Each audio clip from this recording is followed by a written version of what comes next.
Hey everybody, I'm DJ Sixsmith. You're watching The Sit Down. Look who's back. It's Alex Wolff. A lot going on these days. What's up, man? How are you? How you doing, man?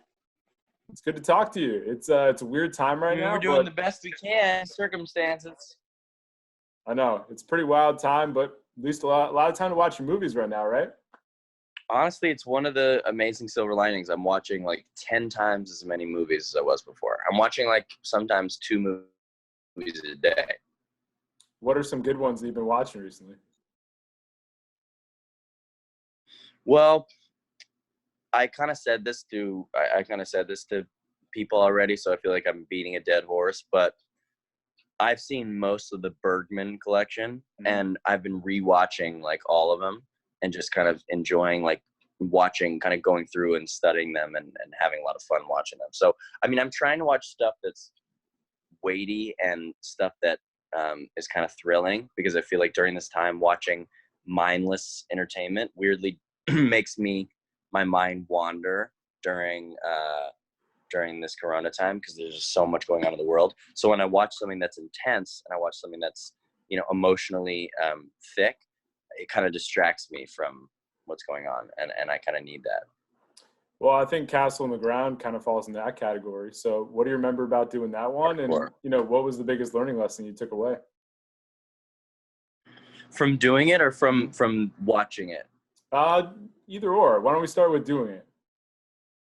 I mean, the weirdest thing is I learned a lot about my body. I learned a lot about what I could withstand. It was one of these movies where I dropped a ton of weight for it, and we were out in the freezing cold in Canada, and I was in every single scene, and it was a really intense movie. So I was working, these really long days without eating, without anything. It was almost like I was on it was almost like I was like running on gas or something, like just a tank of gas. There wasn't anything else.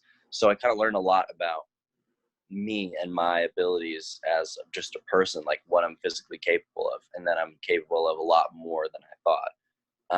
And I was kind of pushing my boundaries every day of what I could do and what was possible. And so I guess that was my biggest learning lesson in terms of just like, it actually changed the way I view my body. And I had a lot of health issues afterwards from losing so much weight. And I after that kind of learned a lot about taking care of my body afterwards and figuring out how to do it in a better way. But then emotionally, what I really learned was a lot about what the effects of these drugs are doing to people across the world, and how kind of putting myself in these situations where I was taking these drugs on camera, it kind of magnified how far away I am from the world of addiction in some ways, and how I can't even imagine it with myself. And so how intense it is that when you start doing it, you realize like it's such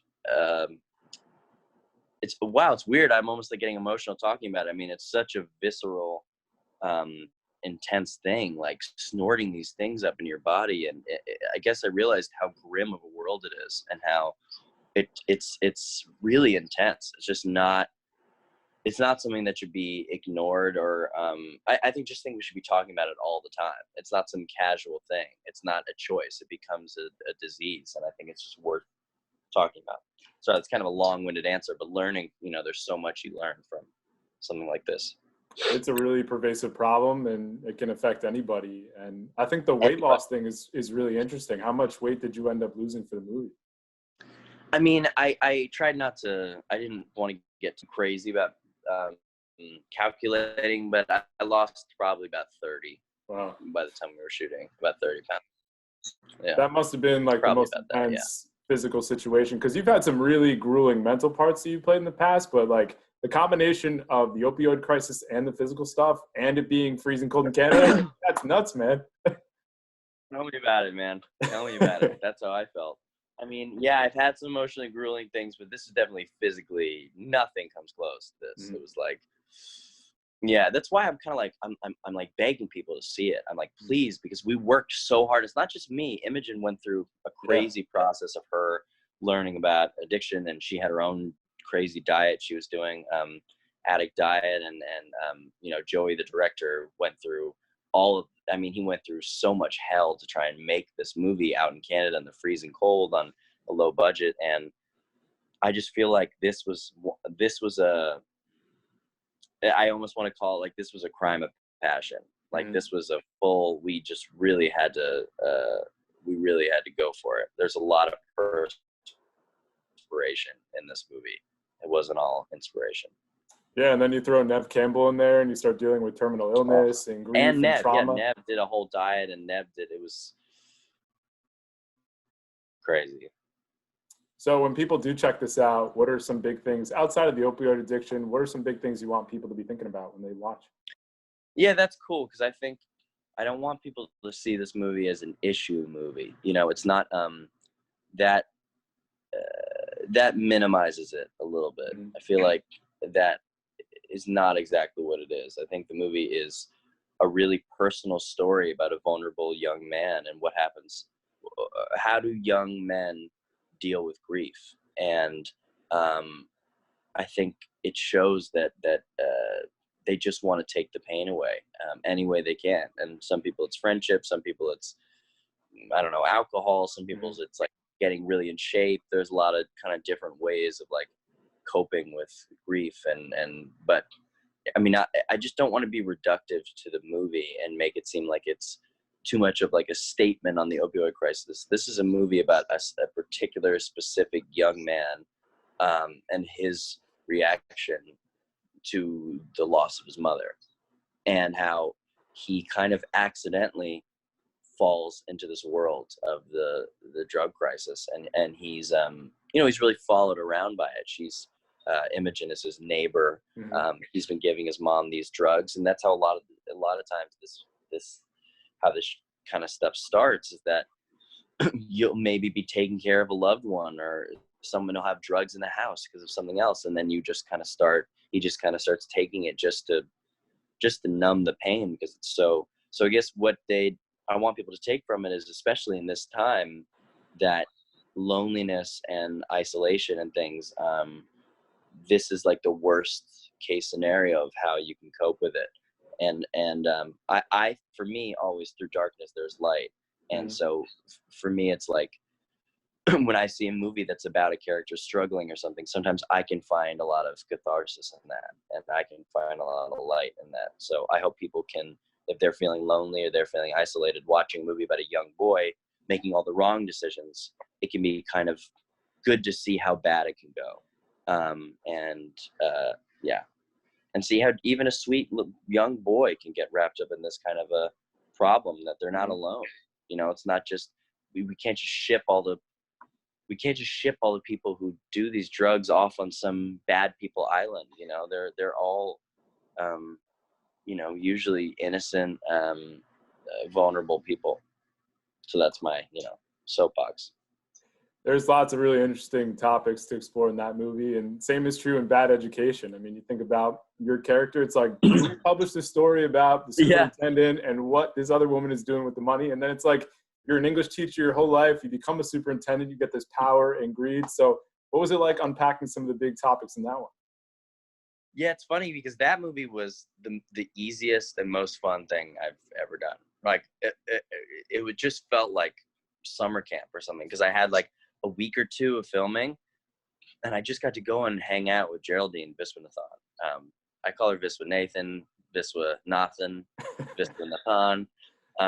But it was just like the most fun thing doing that movie. And I love Corey. He's just become one of my best friends. So and by the way, I had a lot of fun on Castle and Ground.